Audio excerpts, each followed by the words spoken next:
प्यार में जलन क्यों होती है? अगर प्यार में जलन है तो वो प्यार प्यार है ही नहीं। तब प्यार के नाम पर कोई और बीमारी हो रही है। जलन इस बात का इशारा है कि प्यार गायब है। ये ऐसा है जैसे दिया जल रहा हो और अंधेरा हो। अगर दिया जल रहा है तो अंधेरा नहीं होना चाहिए।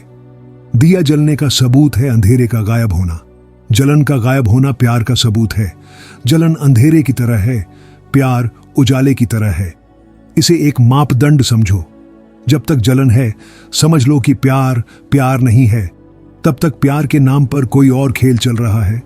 अहंकार एक नई सैर पर निकला है। प्यार के नाम पर दूसरों को मालिक बनाने का मजा, प्यार के नाम पर दूसरों का शोषण, दूसरे को एक साधन की तरह इस्तेमाल करना और किसी को साधन की तरह इस्तेमाल करना दुनिया की सबसे बड़ी गलत बात है। क्योंकि हर इंसान में ईश्वर है। हर इंसान इसका सबूत है, कोई साधन नहीं। तो कभी गलती से भी किसी का इस्तेमाल मत करो। अगर तुम किसी के काम आ सकते हो तो ठीक है, लेकिन अपने लिए किसी का इस्तेमाल कभी मत करो। इससे बड़ा अपमान और कुछ नहीं कि तुम किसी को अपने काम के लिए इस्तेमाल करो। इसका मतलब तुमने ईश्वर को नौकर बना दिया। अगर तुम नौकर बन सकते हो तो बन जाओ, लेकिन कभी किसी को नौकर मत बनाओ। असली प्यार उस दिन पैदा होता है जब तुम ये सच समझ लेते हो कि हर दिशा में ईश्वर बैठा है। तब सेवा के सिवा कुछ बचता नहीं। तो प्यार सेवा है, जलन नहीं। प्यार समर्पण है, मालिकाना हक नहीं। तुमने पूछा प्यार में जलन क्यों होती है, लेकिन मैं सवाल पूछने वाले की मुश्किल समझ सकता हूं। 100 में से 99 बार जो प्यार हम जानते हैं वो जलन का दूसरा नाम है। हम बहुत चालाक हैं। हम गंदगी पर इत्र छिड़कने और उसे भूल जाने में बहुत माहिर हैं। हम जख्मों पर फूल रखने में परफेक्ट हैं। हम झूठ को सच में बदलने में बहुत कारीगर हैं।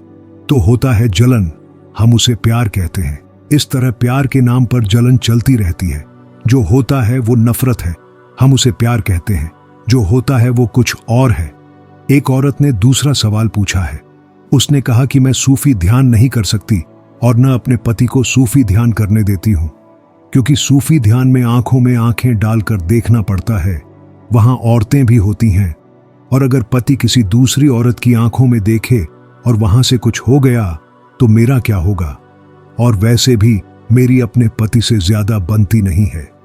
जिसके साथ हमारी बनती नहीं उसे भी हम प्यार कहते रहते हैं। जिसे हमने कभी प्यार किया ही नहीं उसके साथ भी हम प्यार की बातें करते रहते हैं। हमारे लिए प्यार एक अलग इंतजाम है, सुरक्षा, पैसा, जिंदगी की सुविधा। अगर पति चला गया तो डर लगता है। पति को पकड़े रखने से शायद तुम्हें घर मिला, पैसा मिला, तुम्हारी जिंदगी को एक ढांचा मिला।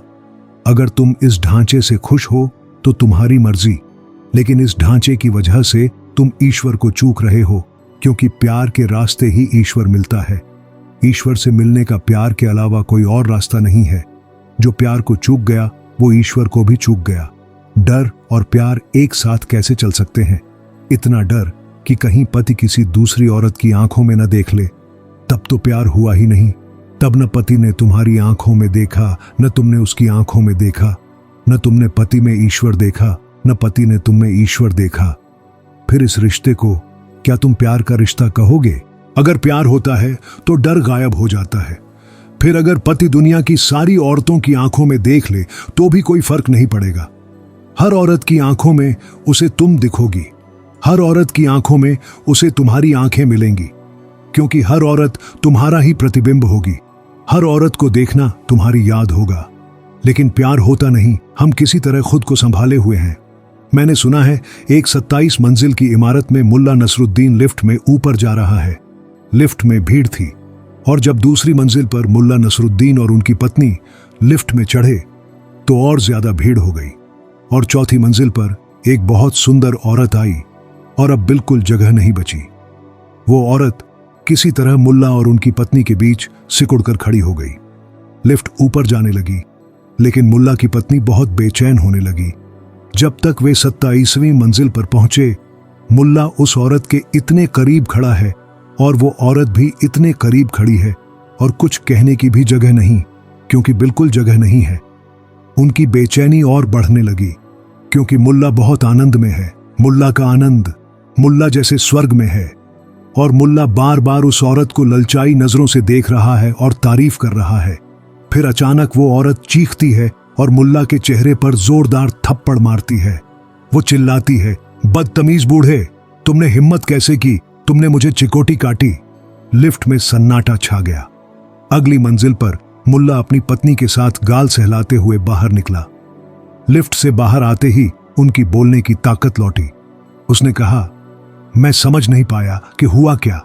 मैंने तो उसे चिकोटी काटी नहीं। मैं जानती हूं। पत्नी ने बहुत खुशी से कहा, चिकोटी मैंने काटी थी। तुम्हारे प्यार के रिश्ते ऐसे ही हैं, एक दूसरे की रखवाली, एक दूसरे से दुश्मनी। प्यार कहां है? प्यार में कोई रखवाली नहीं होती। प्यार में भरोसा होता है, प्यार में विश्वास होता है, प्यार में एक अनोखा सम्मान होता है। ये सब प्यार के फूल हैं, सम्मान, भरोसा, विश्वास। अगर प्रेमी भरोसा नहीं कर सकता, सम्मान नहीं कर सकता, विश्वास नहीं कर सकता, तो प्यार के फूल खिले ही नहीं। जलन, चिढ़, नाराजगी, दुश्मनी, ये नफरत के फूल हैं। तो तुम नफरत के फूल पकड़े हो और सोचते हो कि तुमने प्यार का पौधा लगाया है। तुम नियम के कड़वे फल ले रहे हो और सोचते हो कि आम का पेड़ लगाया है। इस भ्रम को तोड़ो। इसीलिए जब मैं कहता हूं कि प्यार ईश्वर तक पहुंचने का रास्ता हो सकता है, तो तुम मेरी बात सुनते हो लेकिन भरोसा नहीं कर पाते, क्योंकि तुम अच्छी तरह जानते हो कि तुम्हारा प्यार तुम्हारी जिंदगी को नर्क बना रहा है। और अगर मैं इसी प्यार की बात कर रहा हूं तो निश्चित रूप से मैं गलत कह रहा हूं। मैं किसी और प्यार की बात कर रहा हूं, उस प्यार की जिसे तुम खोज रहे हो लेकिन तुमने अभी तक पाया नहीं। उसे पाया जा सकता है, ये तुम्हारी संभावना है। और जब तक तुम उसे नहीं पाओगे, तुम रोते रहोगे, दुखी रहोगे, परेशान रहोगे। जब तक तुम्हारी जिंदगी के फूल नहीं खिलते और उन फूलों में खुशबू नहीं उठती, तब तक तुम बेचैन रहोगे, असंतुष्ट। तब तक तुम जो भी करोगे उससे राहत नहीं मिलेगी, शांति नहीं आएगी। बिना फूल खिले तुम जानने वाले नहीं बन सकते। प्यार फूल है। प्यार बहुत धार्मिक घटना है।